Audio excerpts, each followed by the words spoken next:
Selamat datang di channel Alur Donghua. Sebelum menonton, silahkan subscribe, biar Mimin tambah semangat update-nya. Binatang laut seperti paus itu sangat terpana melihat ini. Bola cahaya biru yang dilepaskannya tampaknya tidak terlalu penting, tetapi itu adalah kemampuan pertahanan yang sangat kuat yang memanfaatkan kekuatan esensial air, dan telah menyelamatkan nyawanya berkali-kali di masa lalu. Karena itu, ia cukup khawatir dengan 3 pilar cahaya keemasan mampu menembusnya dengan begitu mudah, dan ia langsung dilanda firasat buruk. Kerusakan yang ditimbulkan pada tubuhnya oleh cahaya keemasan tidak memprihatinkan.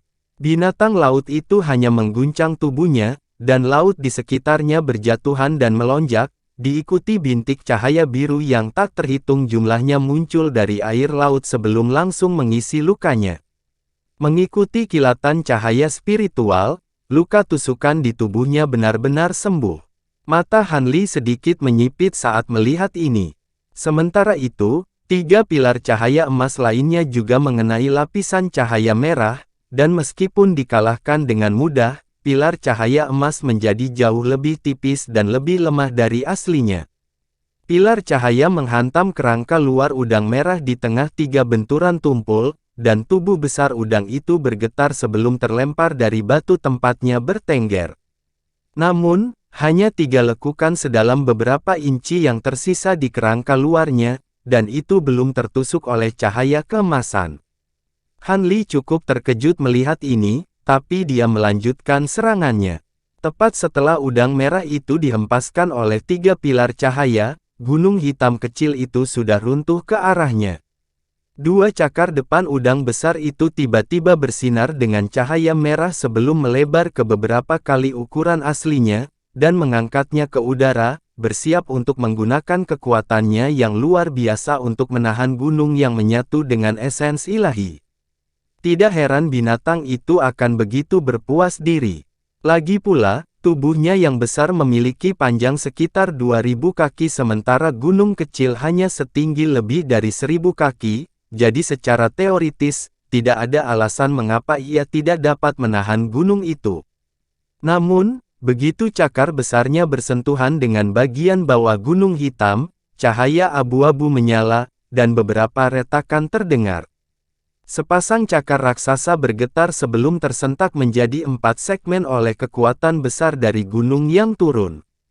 Cakar raksasa benar-benar hancur, tetapi gunung hitam terus turun sebelum menghancurkan setengah dari tubuh udang ke batu besar di bawahnya di tengah ledakan yang bergemuruh. Seluruh batu bergetar hebat dan tenggelam beberapa puluh kaki lebih jauh ke laut. Udang merah meraung kaget dan marah sambil meronta-ronta dengan sekuat tenaga, tapi gunung hitam itu benar-benar tak tergoyahkan. Udang raksasa itu telah sepenuhnya dilumpuhkan oleh Han Li hanya dalam beberapa saat.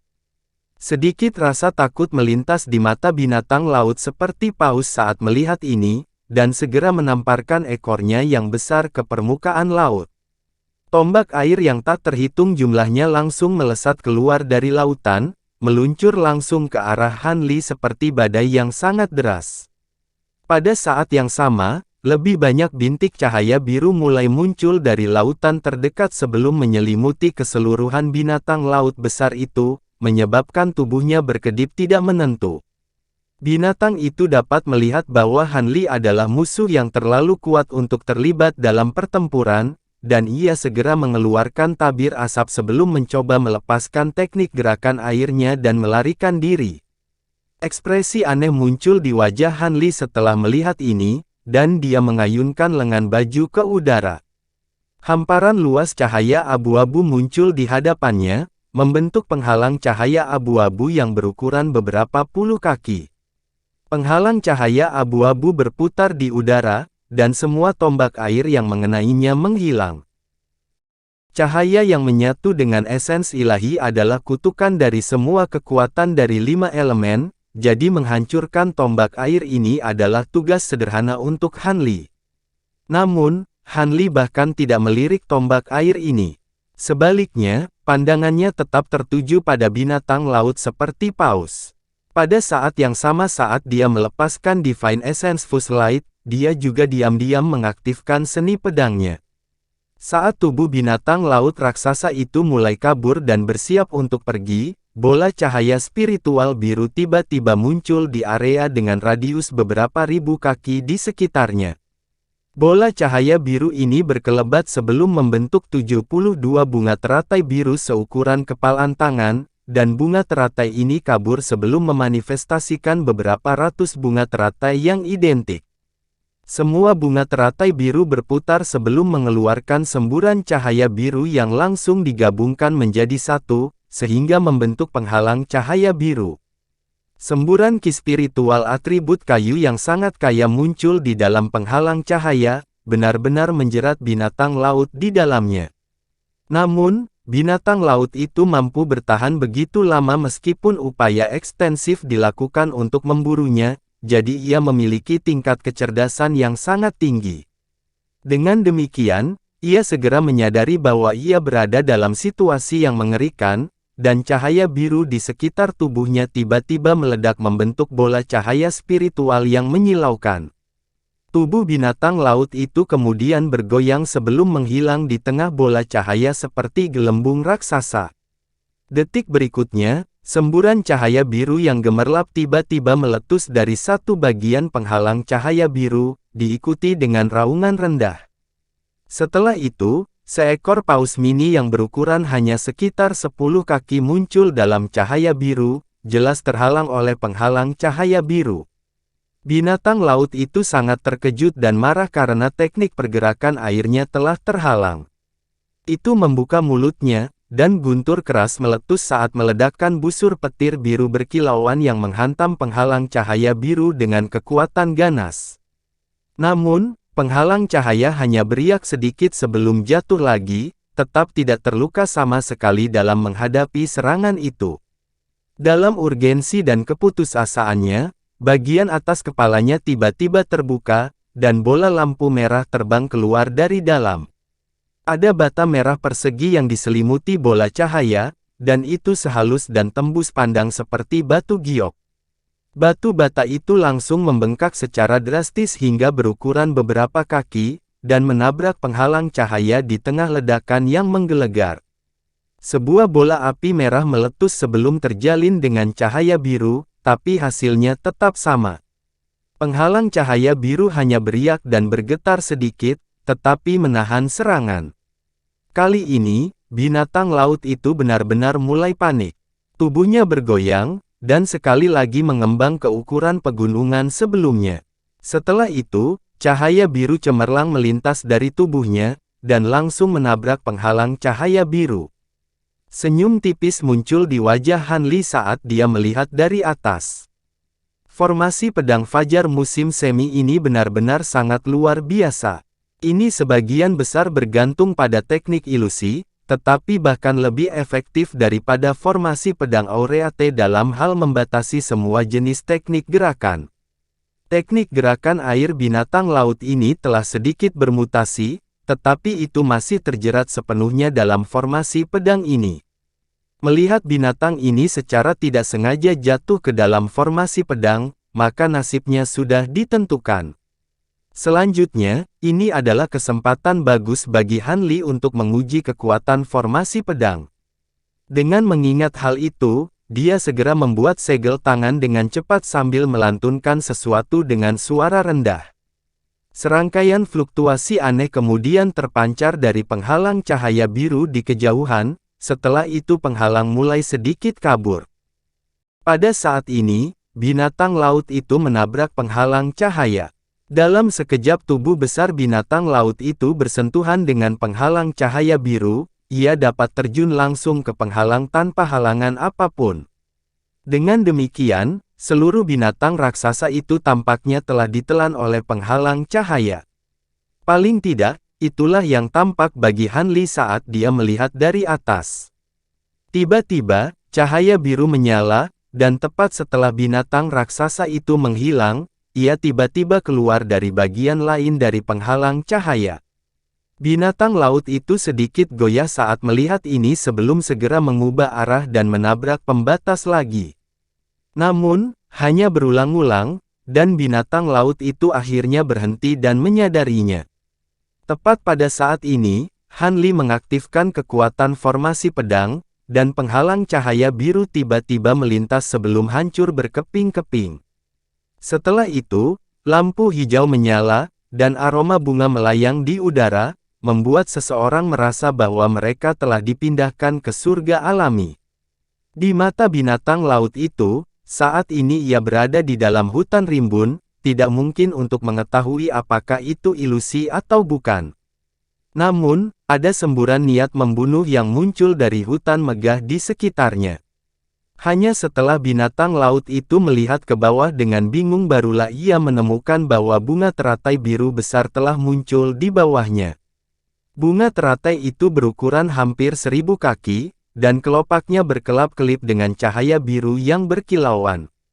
Jantung binatang raksasa itu tersentak kaget, namun sebelum sempat melakukan apapun, gumpalan cahaya biru tiba-tiba muncul di udara di sekitarnya. Cahaya biru berputar di sekitar tubuh binatang laut itu, setelah itu ia langsung diserang oleh ledakan kekuatan yang sangat besar yang melumpuhkannya. Detik berikutnya, cahaya biru menyala, dan beberapa puluh ular sanca biru, yang masing-masing setebal mangkuk besar, menerkam langsung ke arah binatang raksasa itu. Piton biru membuka mulut untuk mengungkapkan set taring tajam. Setengah hari kemudian, seberkas cahaya biru naik ke udara sebelum menghilang ke kejauhan dalam sekejap, meninggalkan hamparan air laut yang tenang yang tidak menunjukkan tanda-tanda pertempuran yang baru saja terjadi. Hanya batu raksasa yang telah tenggelam beberapa puluh kaki lebih dalam ke laut yang berfungsi sebagai pengingat bahwa pertempuran itu benar-benar terjadi. 2 tahun kemudian, sebuah berita monumental menyebar ke seluruh Flame Coral Islands. Formasi teleportasi yang rusak selama ribuan tahun telah diperbaiki, dan sudah ada orang yang menggunakannya untuk melakukan perjalanan ke benua Guntur. Semua kultivator yang lebih kuat di pulau itu sangat gembira mendengar ini, dan mereka semua bergegas menuju formasi teleportasi untuk mendapat kesempatan melakukan perjalanan ke tanah yang penuh dengan peluang kultivasi. Kelopak mata Han Li berkibar terbuka, dan dia mengambil waktu sejenak untuk pulih dari rasa pusingnya sebelum dia menilai sekelilingnya. Dia cukup lega menemukan dirinya berada di dalam aula yang berukuran lebih dari 1000 kaki, dan tidak ada satu orang pun yang terlihat di daerah terdekat.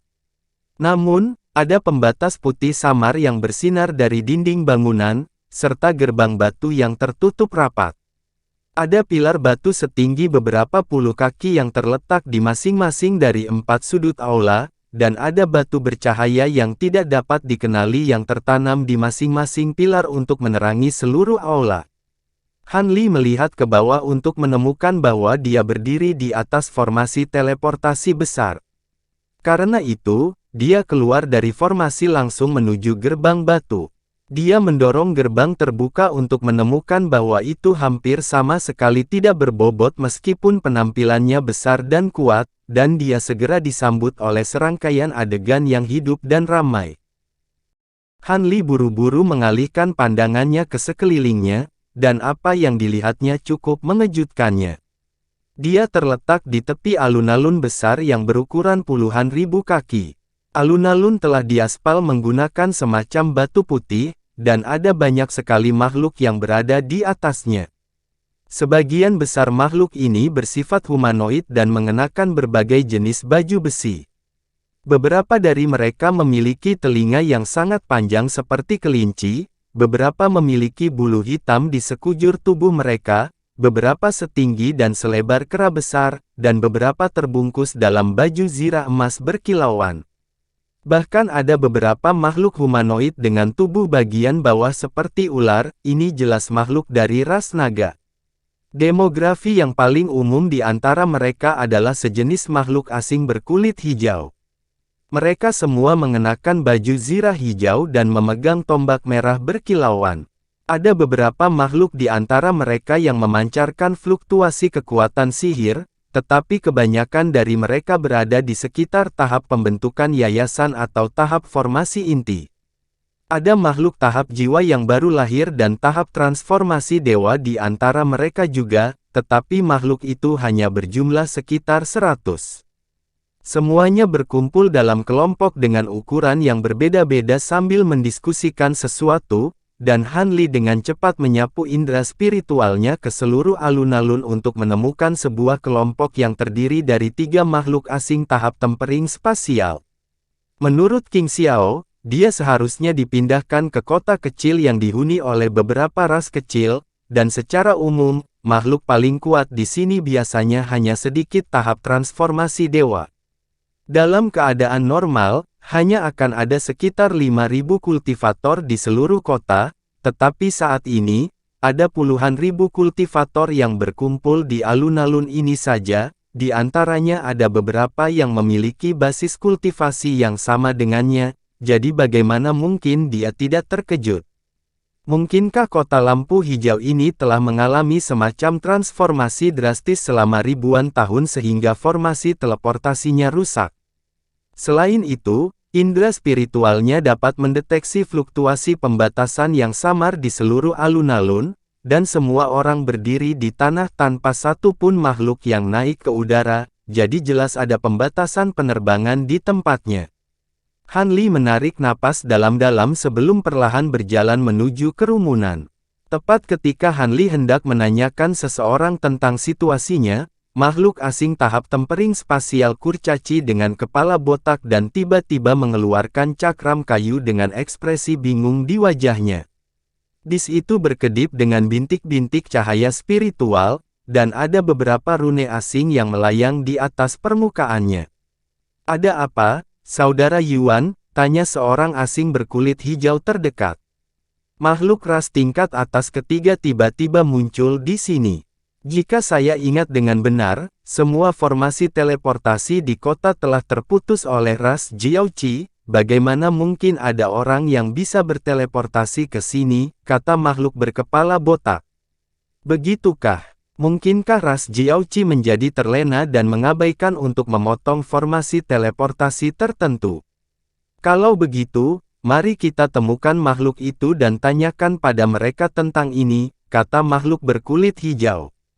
Itu tidak mungkin. Aku memeriksa semua formasi teleportasi secara langsung selama beberapa hari, dan tidak ada satupun yang berfungsi. Makhluk berkepala besar itu menggelengkan kepalanya saat menatap piringan kayu di tangannya. Ayo cepat dan temukan makhluk itu agar kita bisa mendapatkan jawaban dari mereka. Kakak Yuan, kamu seharusnya bisa dengan mudah melacak makhluk ini menggunakan Spirit Light Disc, bukan? Makhluk yang diselimuti cahaya merah tiba-tiba menyela. Hehe, makhluk itu baru saja muncul, dan saat ini berada di alun-alun ini. Aku sudah menggunakan batasan untuk melacak mereka. Makhluk berkepala besar itu menunjuk ke arah Han Li saat dia berbicara.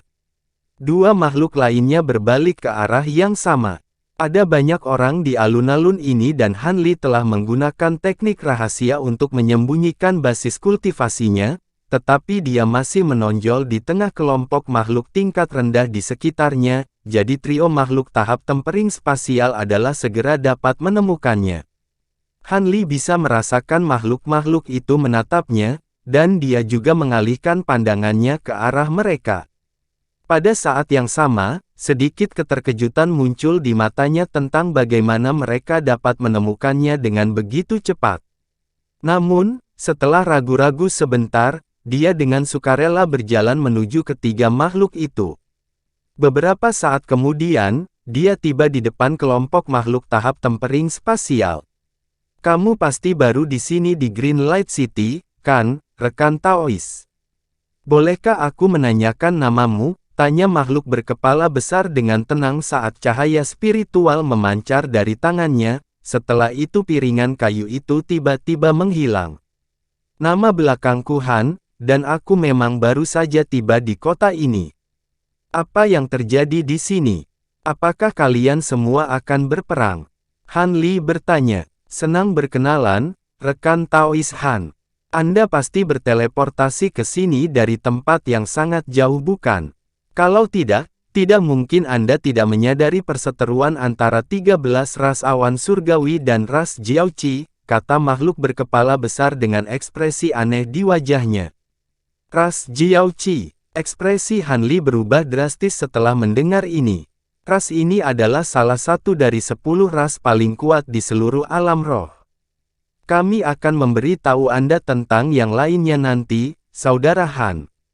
Untuk saat ini, tolong beritahu kami bagaimana Anda bisa berteleportasi ke kota lampu hijau. Semua formasi teleportasi seharusnya sudah dipotong oleh ras Jiaoqi, tanya si kulit hijau. Aku berteleportasi ke sini dari seberang lautan, jawab Han Li dengan jujur. Sisi lain lautan, apakah ada formasi teleportasi yang mengarah ke kota kecil seperti ini? Makhluk yang diselimuti lampu merah berseru dengan terkejut. Memang ada 2 formasi seperti itu, tapi mereka telah dihancurkan ratusan tahun yang lalu. Formasi teleportasi mana yang kamu gunakan untuk sampai ke sini, rekan Taois Han? Sedikit kejutan juga muncul di mata makhluk berkepala besar itu. Pikiran yang tak terhitung jumlahnya berpacu di benak Han Li, tetapi dia hanya memberikan respons yang sederhana dan ringkas. Kepulauan Karang Api. Begitu. Jika saya ingat dengan benar, formasi teleportasi itu telah dihancurkan ribuan tahun yang lalu. Apakah Anda dapat menjelaskan bagaimana Anda dapat menggunakan formasi itu untuk sampai ke sini, rekan Taois Han? Pandangan skeptis muncul di wajah makhluk berkepala besar itu setelah mendengar ini. Tentu. Jadi, Han Li menceritakan secara singkat bagaimana dia bisa sampai ke kota ini. Namun, dia tidak mengungkapkan detail masa lalunya, jadi semua orang membentuk kesan bahwa dia adalah seorang kultivator dari wilayah laut ini. Meskipun aku berhasil memulihkan Spatial Cloud Crystal, sebuah kecelakaan terjadi selama proses perbaikan teleportasi. Mungkin metode perbaikan yang tercatat salah atau mungkin Spatial Cloud Crystal mengalami beberapa perubahan selama waktu yang dihabiskan di tubuh monster laut itu. Bagaimanapun, hanya satu orang yang dapat menggunakan formasi teleportasi pada satu waktu, dan setidaknya 7 hari harus berlalu antara satu serangan teleportasi dan berikutnya. Jika tidak, formasi tersebut akan langsung dihancurkan, Han Li menjelaskan dengan sikap muram. Karena kendala itu, mustahil baginya untuk mencoba dan meninggalkan kota ini menggunakan formasi teleportasi. Ketiga makhluk itu semua sangat senang mendengar bagian pertama dari cerita Han Li, tetapi kegembiraan di mata mereka berangsur-angsur memudar setelah mendengar tentang kendala formasi teleportasi. Jadi itu artinya kita tidak akan bisa menggunakan formasi teleportasi sampai 7 hari, kata makhluk berkulit hijau itu dengan nada kecewa. Itu benar, Han Li menghela nafas sebagai jawaban. Ketiga makhluk asing itu saling melirik sebelum makhluk berkepala besar itu berkata, bukannya kami tidak mempercayaimu, rekan Taois Han, tapi ini adalah masalah yang sangat penting, jadi kami harus memverifikasi klaimmu untuk kami. Kamu tidak keberatan kan, Kakak Han? Tentu saja tidak, jawab Han Li sambil tersenyum.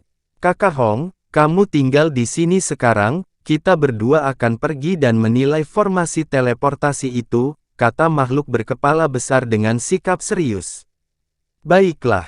Makhluk yang terselubung di bawah lampu merah itu ragu-ragu sejenak, tetapi pada akhirnya mengangguk setuju. Dengan demikian, kedua temannya dibawa ke tepi alun-alun oleh Han Li. Beberapa saat kemudian, mereka bertiga tiba kembali di aula tempat Han Li pertama kali muncul. Makhluk berkulit hijau menyapu indera spiritualnya melalui aula sebelum berkomentar, saya bisa merasakan jejak samar fluktuasi spasial. Jadi seseorang memang baru saja menggunakan formasi teleportasi di sini. Sementara itu, makhluk berkepala besar itu masuk ke formasi teleportasi dan dengan hati-hati memeriksanya sebelum membuat segel tangan untuk melemparkan semburan cahaya hijau ke formasi. Suara mendengung langsung terdengar dari formasi teleportasi, dan lapisan cahaya putih redup juga muncul. Mata makhluk berkulit hijau itu langsung melebar kegirangan saat melihat ini. Namun, suara mendengung tiba-tiba terputus di saat berikutnya, dan cahaya spiritual putih juga keluar saat formasi teleportasi menjadi sunyi lagi. Buruk, formasi di sisi lain sangat tidak stabil dan sudah ditutup, kata makhluk berkepala besar itu dengan ekspresi muram. Ekspresi yang sama juga muncul di mata makhluk berkulit hijau itu. Apakah situasi di kota benar-benar mengerikan? Bisakah kalian berdua memberitahuku tentang situasi mengenai ras Jiaoqi? Han Li bertanya. Telah mengumpulkan semua orang di sini dan berencana untuk meninggalkan kota agar kami dapat pergi dari sini sebelum terlambat. Namun, masih belum terlihat apakah kami bisa melarikan diri dari tempat ini. Paling tidak, mereka pasti tidak akan membiarkan makhluk bermutu tinggi seperti kita melarikan diri tanpa perlawanan, makhluk berkepala besar itu menjelaskan dengan senyum masam di wajahnya. Ekspresi Han Li segera menjadi gelap setelah mendengar ini.